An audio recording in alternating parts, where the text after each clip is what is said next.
So today I have the Finnish or the Helsinki Data Mafia with me. So it's nice to see everybody here. See you, Likewise. Joe. See you. Hello. Hi.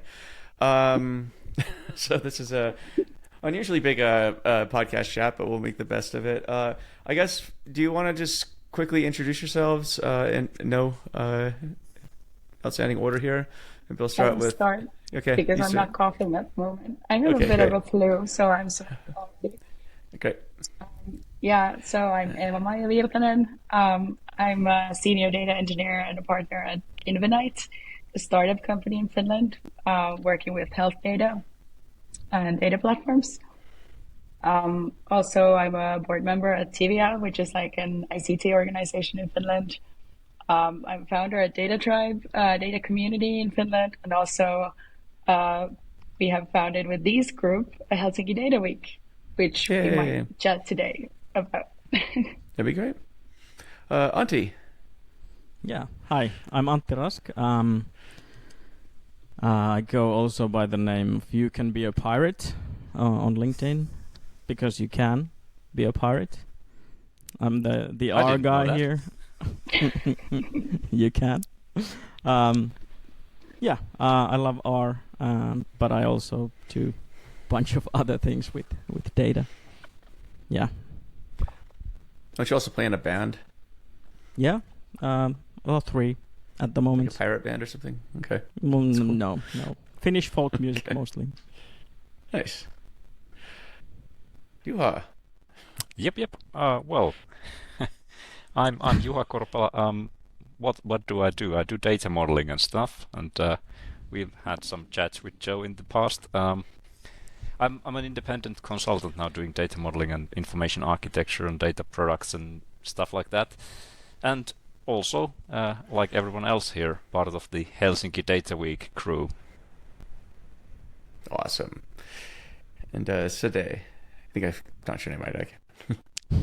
Yes, so Sade Haveri, and I currently work at Relex Solutions as a data governance manager.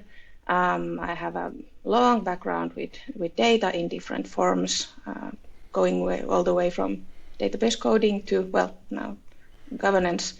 I also freelance and part of this wonderful uh, Data Week group. Awesome. That was Eva coughing as well. Well, cool. Yeah, it's good to see everybody here. I'll be at Helsinki Data Week whenever that happens. I think it's end of October. In So October. End of October, yeah. yeah, looking forward to it. But the question I have, okay, so I went to Finland last year, Helsinki specifically, and the first thing I noticed was Helsinki, and I can imagine broader Finland. The amount of data,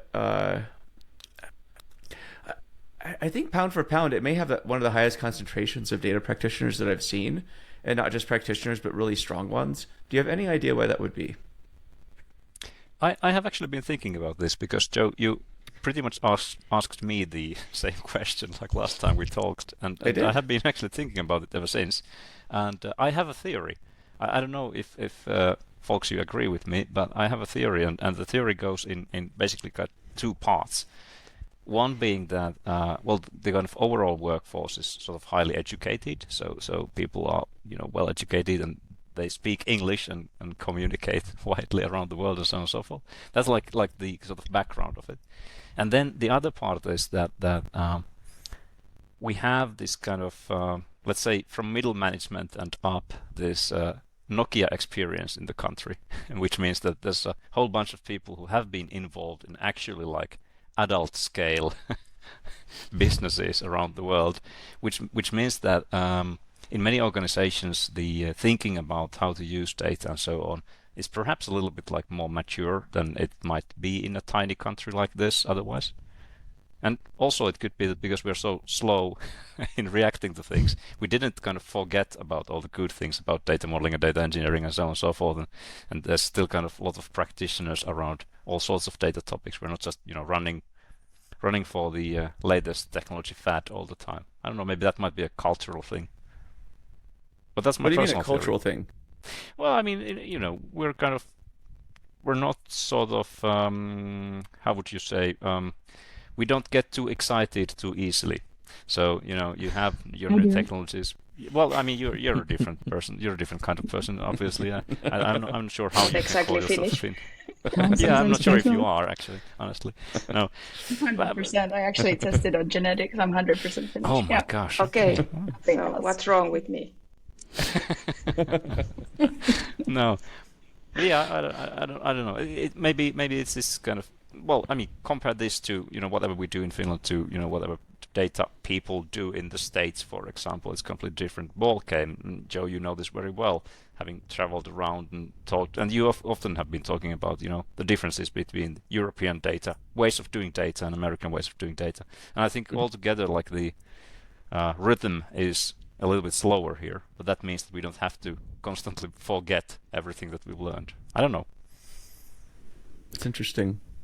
Yeah, causation, correlation, but we also have the highest rate per capita of heavy metal bands in the world. So maybe there's something there. Yeah, I think you've really figured that out, Auntie. That's exactly why. But there are actually a lot of data people who are musicians also, so maybe there is something there. Like me. Yes, and you. And Sade. And Joe. Sort of. We are all basically musicians, yeah. Yeah, that's funny. It could also be that, in Finland, one of the specialities that everyone usually talks about is that we have very good healthcare and kind of the pension system. So in a sense, like I know that in, for example, US, you have to take a lot of risk and start your business if you want to be financially well off also all the way until you're old. And I think in Finland, maybe it's also that we have a lot of security, that it's said that we are not that keen in starting our own businesses. So that's maybe something that has been growing in the past few years, but it hasn't been trendy for many years. So maybe that also drives people to go and work in a company and kind of develop their, specialize in certain skills instead of like going into entrepreneurship where you need to be like maverick of everything. So that might also be one reason. That's interesting.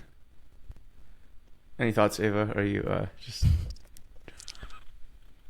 I think when I start speaking, I'm going to start coughing. But I think we have a long background of registries in Finland, one of the longest maybe with Denmark, with church. And we have always kept information very, very much secure, and we appreciated always the information. And also with printing press, we've been very active in building that because we have forest, and it's easily made into paper, so we've had a lot of printing press. So I don't know, information, data, there's something there. Maybe. Yeah, it's interesting.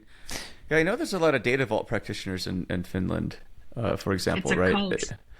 A cult. Yep, totally. Some would call it a way of life. But yeah, I think in European terms, it's us and the Netherlands that are like the hotspots of data vault, I suppose. Germany and Bavaria too.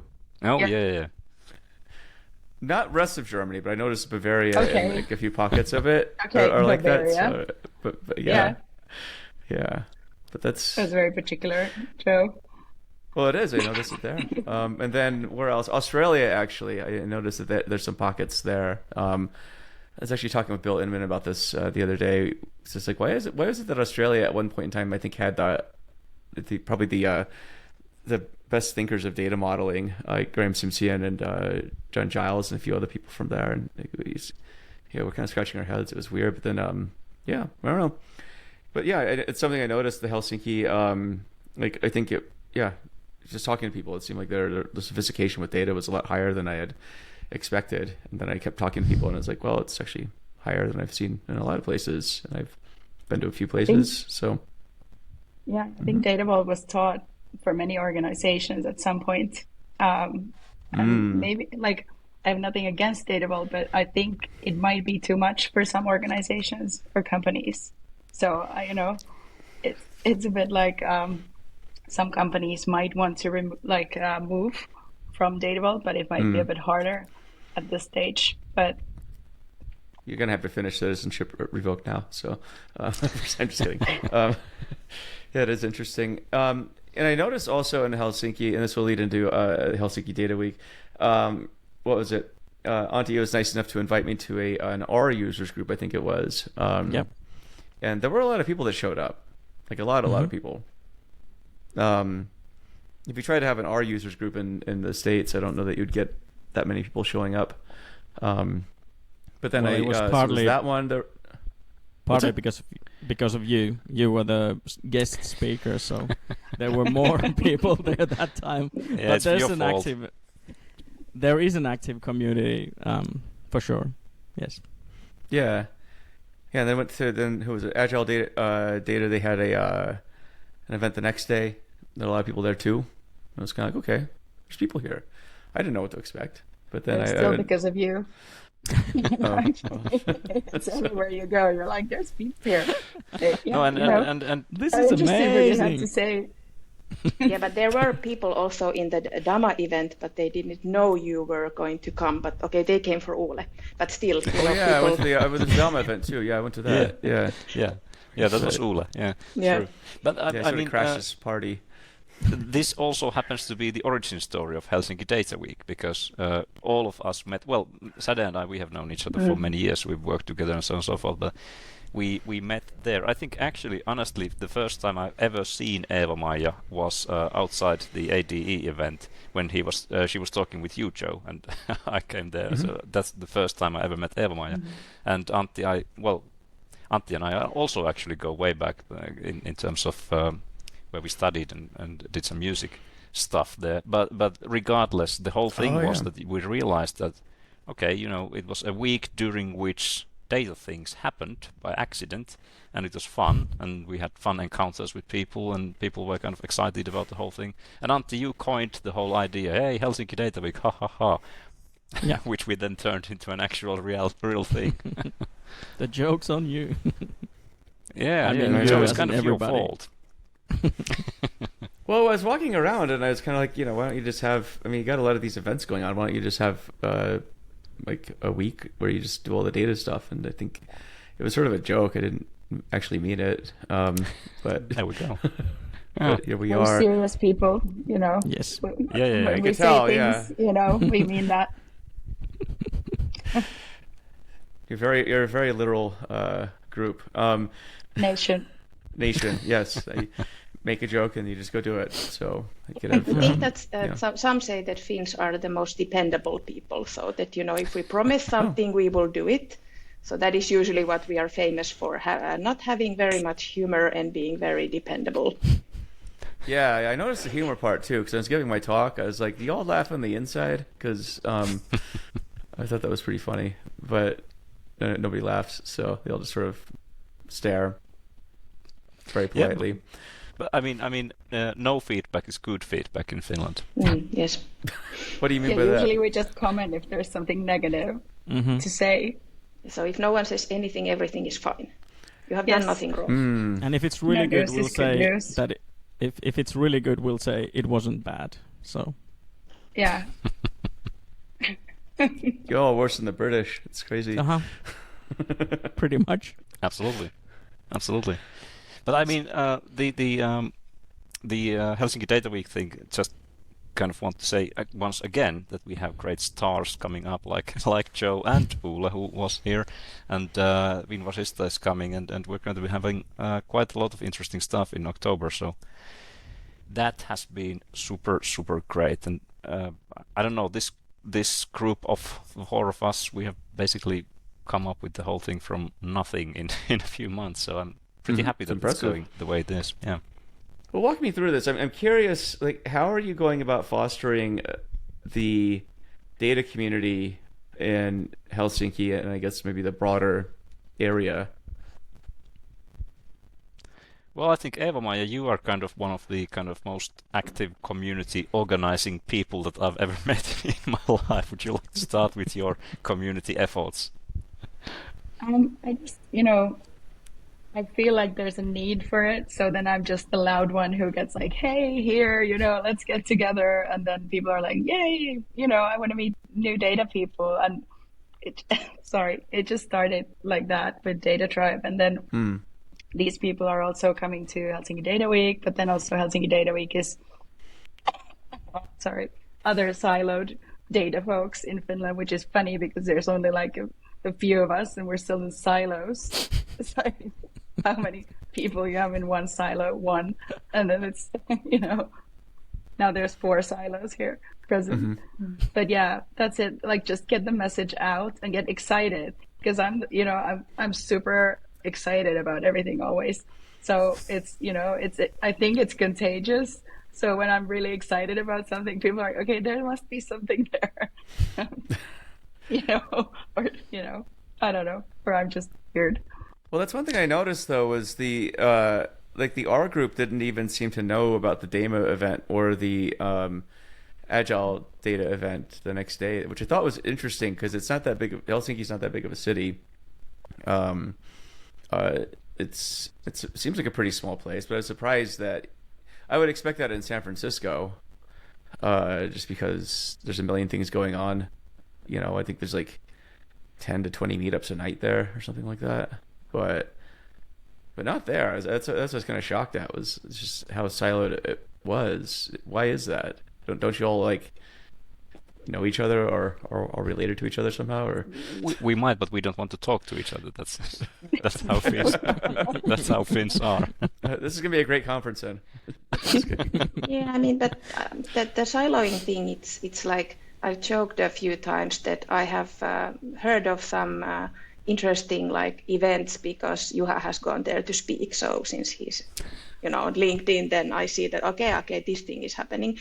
But they are kind of like broadcasts inside the community's own smaller communities. And the same people get invited. So it's like, if I go to a Snowflake event, I know who I'm going to meet there. And if I go to a Dama event, I know who I'm going to meet there. That doesn't mean that other people wouldn't benefit a lot from like getting exposure like outside their own community. Like, I always think about this, that there was this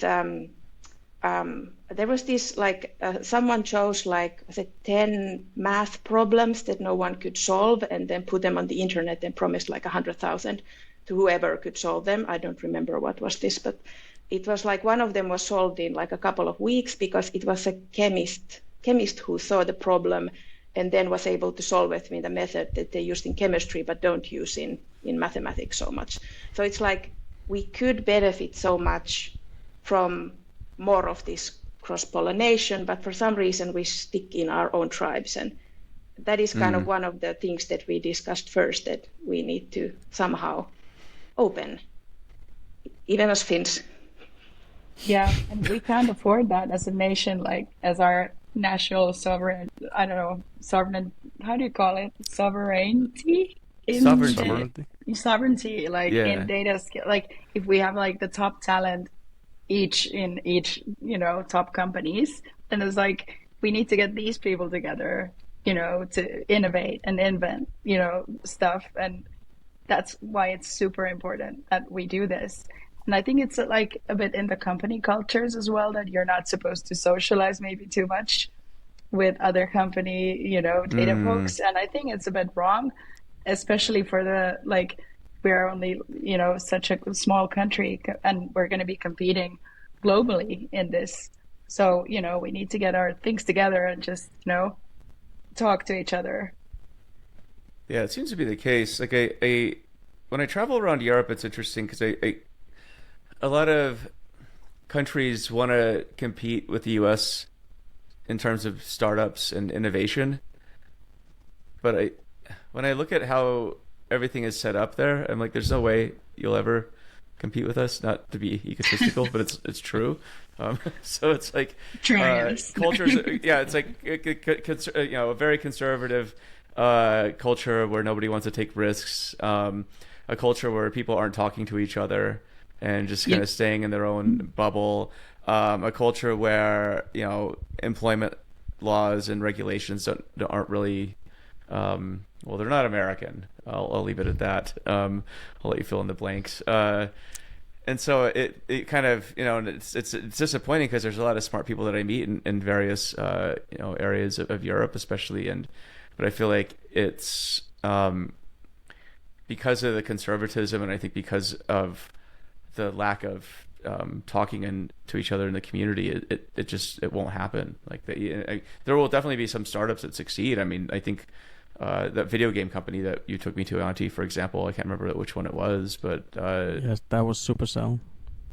Yeah, Supercell. I mean, that remind me of American company for sure. But it's like, it's just hard because you got to have you got to have a dynamic ecosystem where people are talking to each other and sharing ideas, and so that's at least in the States, it's like how tech communities form and how they grow. So it's good that you know that and you're working on it. It's an interesting angle, like what I've seen, like in the Finnish culture, that there's a lot of shame in the like internal shame that people are holding. I don't know if it's a cultural thing or background. What do you mean by that? We're afraid of making mistakes.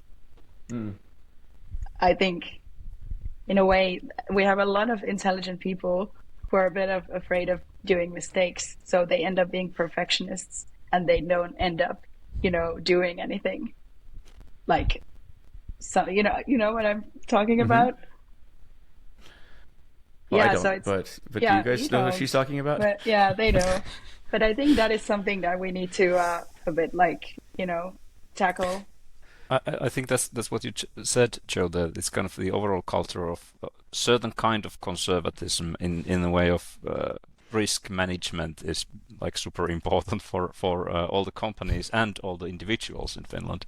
Like it's super sort of risk averse culture in a way that affects, of course, everything. And I do think that there's a huge amount of immensely smart people here and so on and so forth, but because of the kind of overall aversion to risk, it might mean that the same person is working in the same company for 25 years or something. They are doing excellently well in that or kind of context, but the learning is never kind of sort of being spread around. And that's kind of where we need the sort of cross-pollination, where we need these little bubbles, little communities to come together to meet each other, to meet other people. That's kind of the whole. That is honestly the kind of first thing that we wrote down on the whole Helsinki Data Week idea, that we want these little communities to get mixed up and people to see each other, and that's where it all started from. Interesting. Yeah. Maybe one example of this is, you can correct me if I'm wrong, but I understood that in US, if you haven't done like 2 bankruptcies, or was it 3, then you're not a real entrepreneur. Like you have to fail a couple of times and then you can get the real company.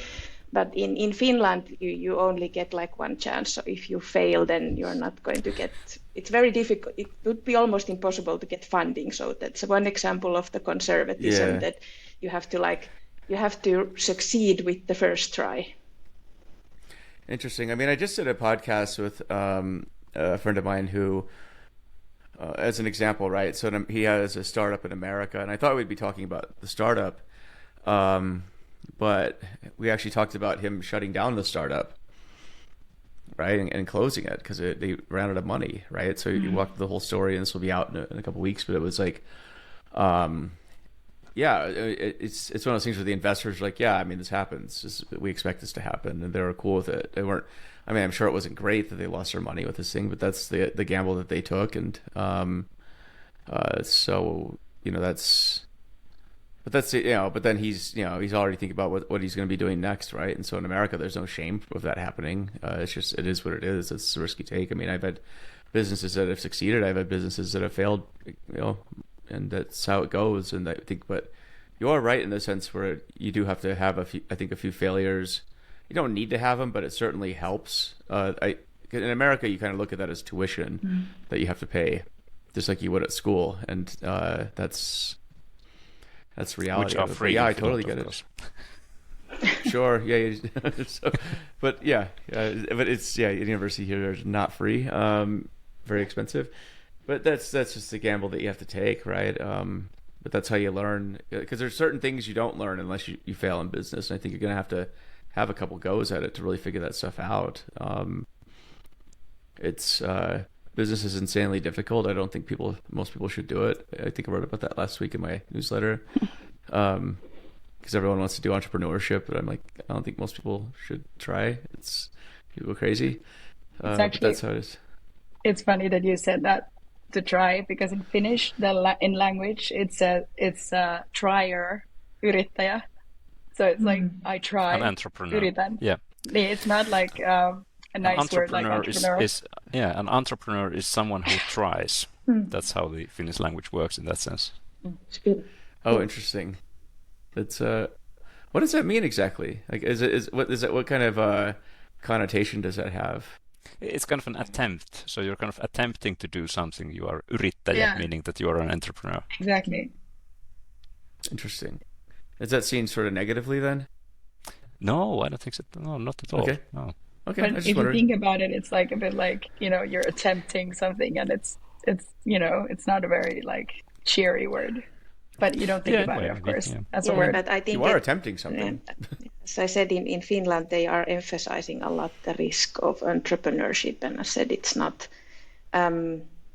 it's gotten a lot more trendy in the past few years, but still in the past, there are a lot of people who have, like in the families, like people who have gone bankrupt, and there have been a difficult times. So there is like baggage from history that it's not really seen so positively. So I don't know if it's reflected in the word. I haven't actually thought about the meaning, the word that way. But interesting. But yeah, it's not looked upon that positively.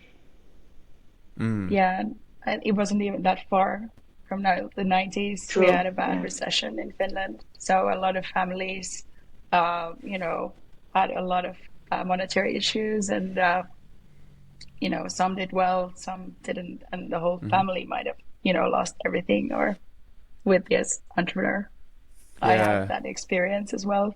Yeah, and we're all the same age, approximately, all four of us, and we've all lived through that as kids in 90s. So when you went to school and you had only sort of books where someone else had already written all the answers down because it was the previous student's book, and you had to first erase everything, then write back down and so on. Why'd you erase it? Well, because the teacher said you can't use the previous guy's answers. You have to come up with your own. So first hour you spent erasing all the answers. Yes. So the teacher said you have to. So we are Finns and we obey. So again. Oh yes. But the other problem was that we only got half an eraser instead of a full one. Oh, they're rationing because there was no erasers there. Yeah, that is completely true. At least where I was. Absolutely. Interesting. That's cool. I had Adidas pants with only 2 stripes because they were fake, and I couldn't afford the 3rd stripe, or my parents couldn't afford it. So So that's the childhood trauma part handled now. What do you want to talk about next, Joe? Oh, that's great. Well, we have recessions in America. It seems like every few years. So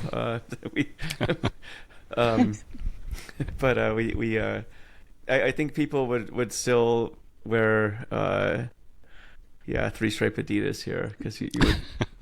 We're a very vain culture, so we have to look the part no matter what. Disco shoplift your pants is what we would do here.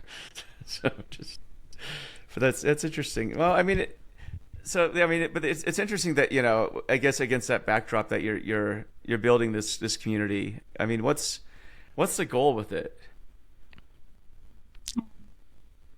I think the goal is just to bring people together and talk to each other. We're not, we haven't planned this. We're just, doing as we go and see, what comes out of it. I think it's very, it has been a very great experience for me to have meeting these people, and I want to share that experience, Mm-hmm. And that has already happened in Data Tribe, other community that have very good results, like people getting employed as data engineers or doing their first ML model.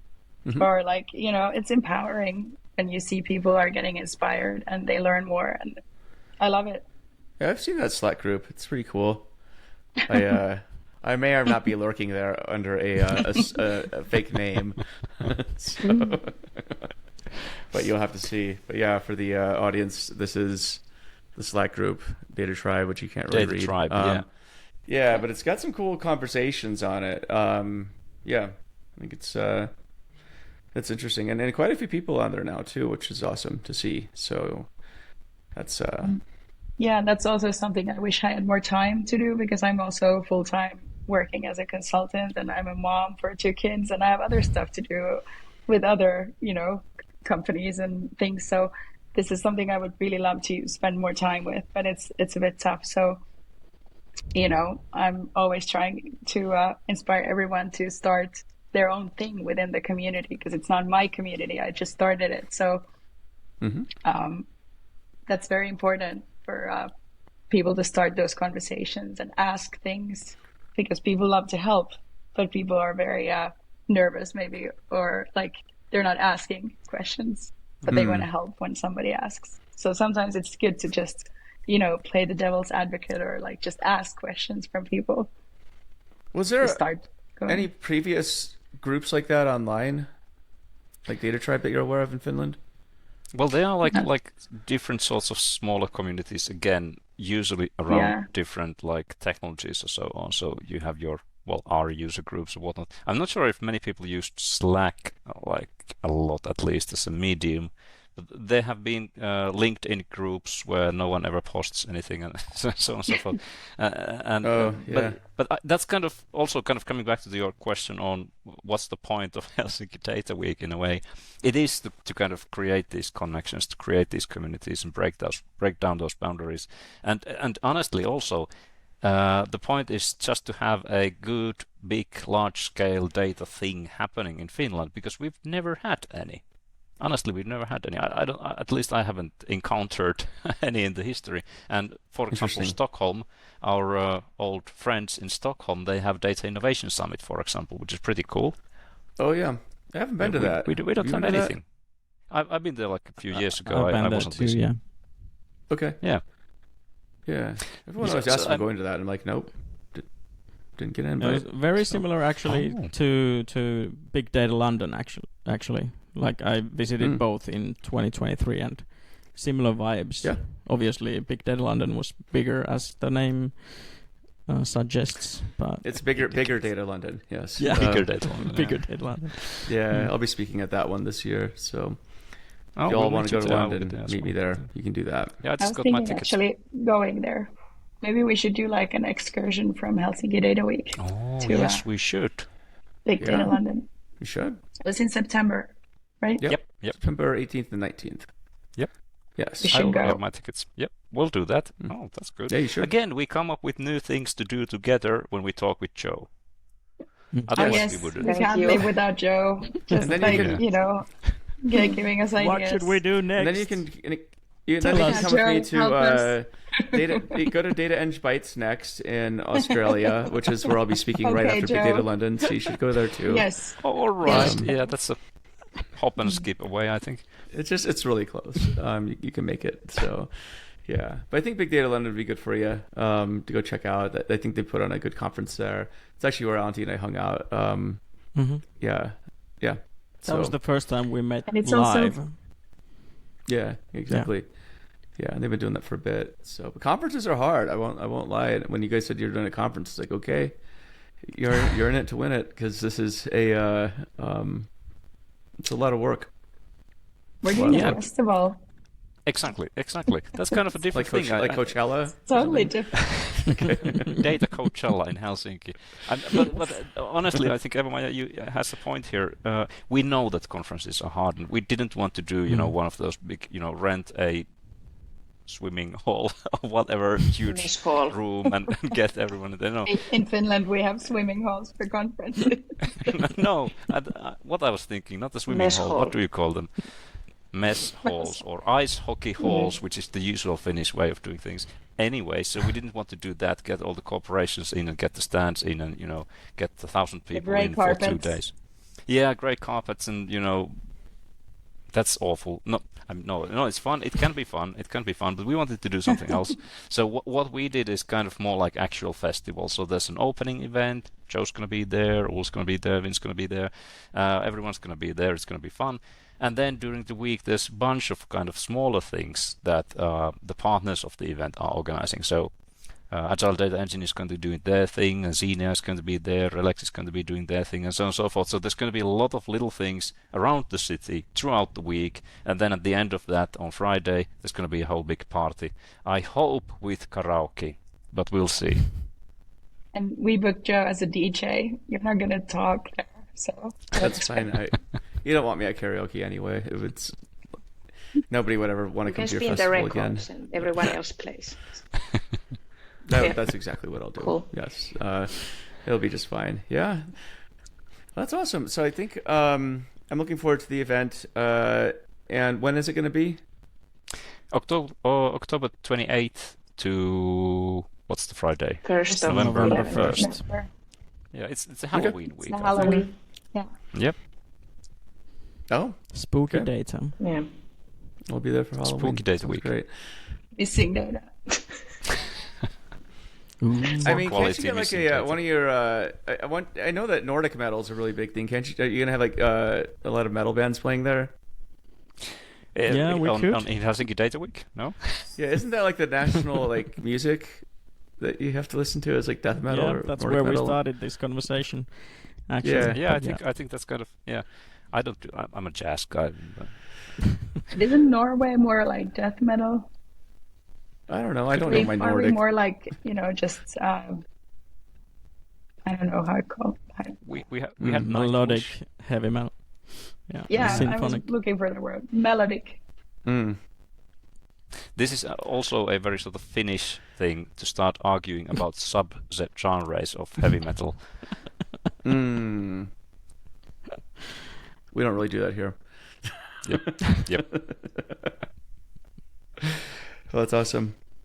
Well, cool. Well, thanks for the chat. I'll be posting this and definitely doing my part to help give you guys some love from America. So yeah, I'm looking forward to it. And yeah, how can they find out about your event? How can the audience learn more and get tickets? HelsinkiDataWeek.com. Right? Yeah, and it's free, so That's you don't even nice. have to get tickets. That's one big thing about Helsinki Data Week. You do have to sign up, and sign-ups will be coming later in the fall when we also get all of the program together with the partners. So each of those separate things you will need to, register for, but then all of those are found in the under our umbrella. Cool. Yeah, Very but good. at this you should point, be going you there. should Yeah. you should Mailing list. subscribe to the Yes. newsletter. Yes. Yeah, Yes. Absolutely. on the Awesome. website. Follow us on LinkedIn. Follow you on LinkedIn on your LinkedIn group. I'm kidding. There's a group there, isn't there? Okay. Yeah. Yep. After you said that, yeah, there's groups of people. Well, cool. Well, thanks everybody. It's been a lot of you. fun. So we'll see you soon. So Yeah. See you. Thank you, Bye-bye. Joe. Bye.